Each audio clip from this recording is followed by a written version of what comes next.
Have you ever wondered or come across the question or seen people or heard people talk about, man, these other people always seem to be lucky, but luck never happens to find me.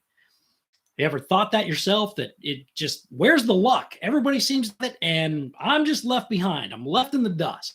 We're going to talk about how to make your own luck. Because when we prepare for what's next before luck, instead of standing by, what does that even mean? It means that we've got to develop skills that will qualify us for future jobs or that will qualify us for future promotions. So there are a lot of times we get in a situation where we're barely qualified for it, and we wonder why opportunity is passing us by. Well, a lot of times it's because somebody else has built their skill to where they're ready for a promotion. They're ready for more. They're leading before they're paid to lead. They're doing more work than what they're currently being paid to do, right? So we've got to skill up. And when do we do this? We do it on our own time. We do it at home. I have a daughter who was applied for a job, but it was kind of a temporary. She was in way over her head. However, they were working with her and they were teaching her along the way, but she had called and asked for a little bit of advice. That, or I just gave you, take it home and you figure it out at home, right? I don't care if it takes you an extra 3, 4, 5, 6 hours. You've got to put the time in on your own time to learn it, not on the company time, on your own time to learn it, which qualifies you home to where they kept her. Why? Because she learned the thing and she did it so well. They're like, wow, we really appreciate you being here. And then they've given her several raises in the process, right? So it's been a very good opportunity. What would have happened though if she didn't skill up, if she didn't learn the thing, if she didn't take the extra time to learn it? Who knows? But chances are she wouldn't be working for that company anymore, right? We've got to prepare for what's next before we know what's next, and we've got to skill up for the job that we want in the future.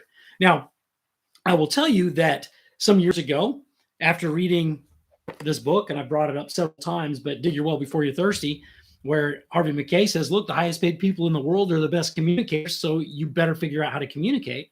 Teams of 5, 6, 10 to leading teams of 350, right? I mean, why? Because I had to skill up in order to lead at a higher level. In order to lead more people, you have to develop certain skills that qualify you to do that.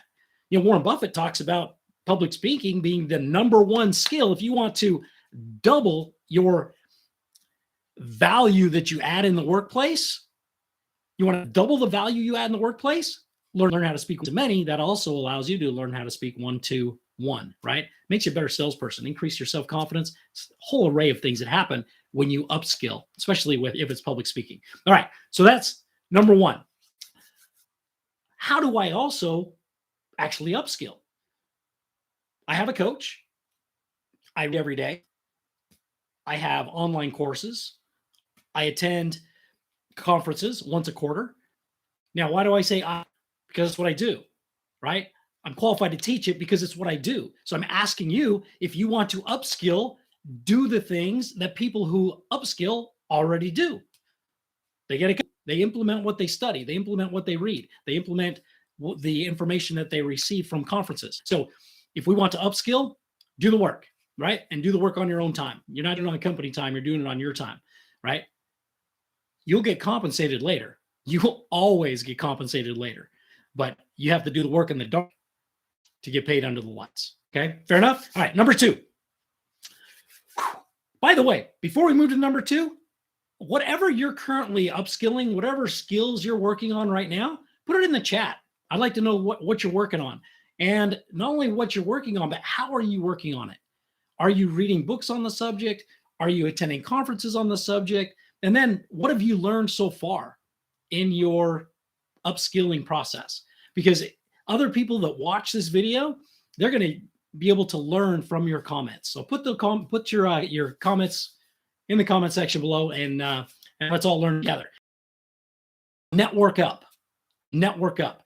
There's a reason why most jobs never get posted. They are filled before they're even posted. What do you mean? They're filled because of a network, right? If I need somebody, I'm going to call my network and see who they know that's qualified I want. Because why? Because I'm going to call people that I know, people that I like, and people that I trust. And I'm going to ask them, do you know someone that's qualified for this role that I am looking for? And when they tell me, yeah, I've got somebody that's qualified for that role, fantastic. Send them my way. Let's do an interview, right? Because why? Because we do business with people we know, like, and trust. And if I trust you and I know you and I like you, and you're telling me that this person is qualified, that they would do a great job for me, well, I'm more likely to hire that individual, right? So we want to make sure we also network up. But what do we want to do? We want to serve before we need anything. This brings me to Harvey Mackay's book, Dig Your Well Before You're Thirsty. The concept behind this book, again, is his father being done. It didn't matter what anybody needed. He had a network so big and he had served them so much that they were willing to do anything for him.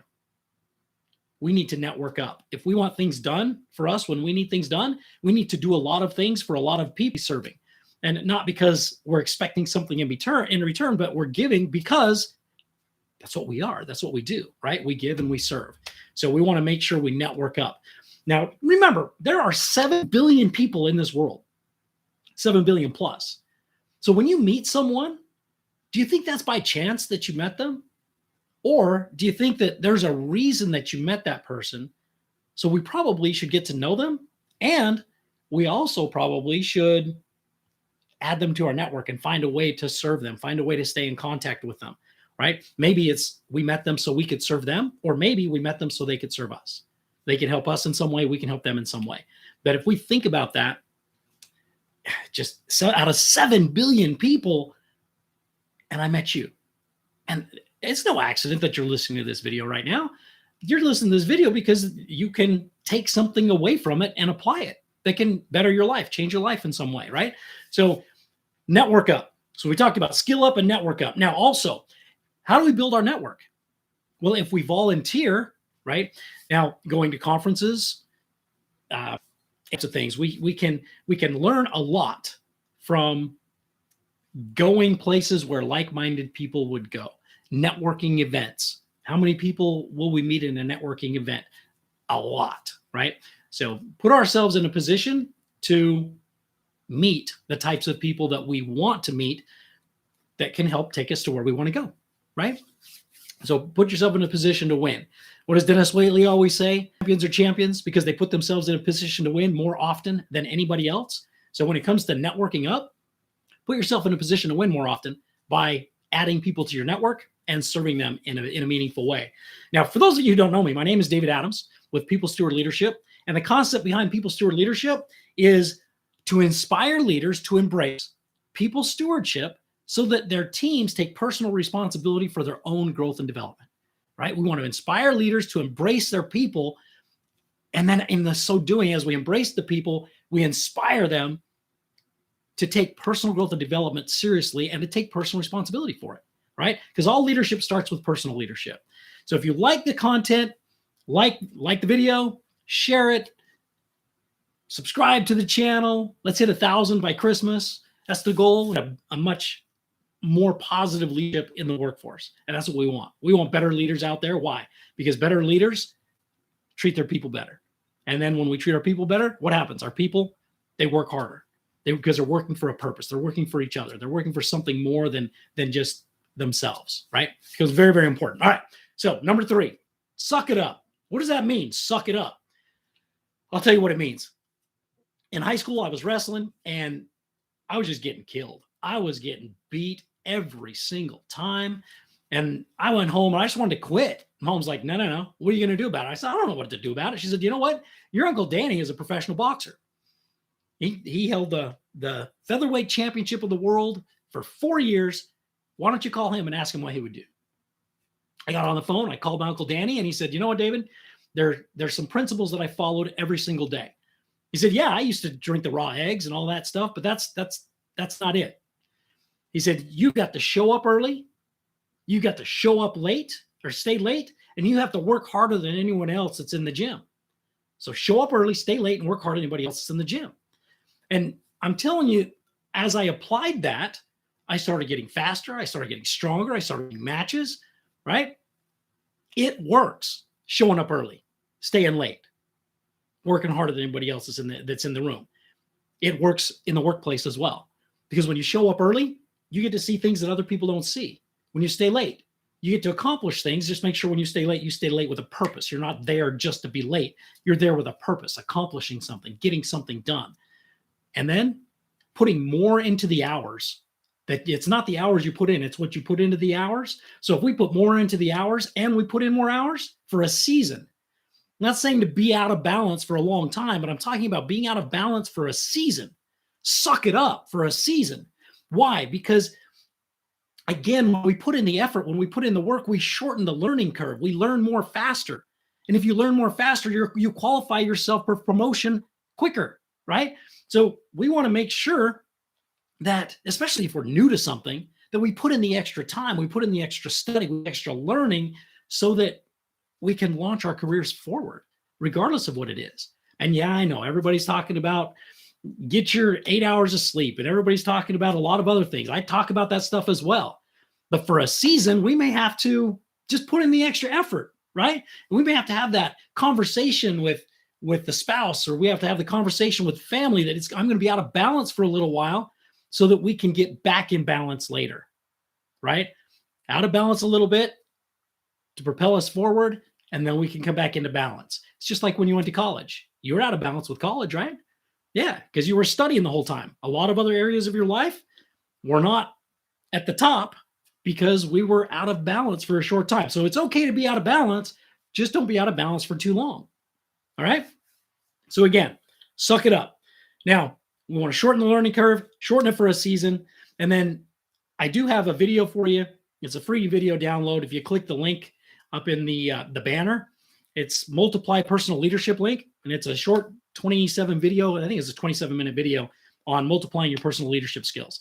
So click on the link and you'll receive a download to your email. And you can watch that video for free. It's awesome. Love it. Absolutely love it. So again, what are we following up with here?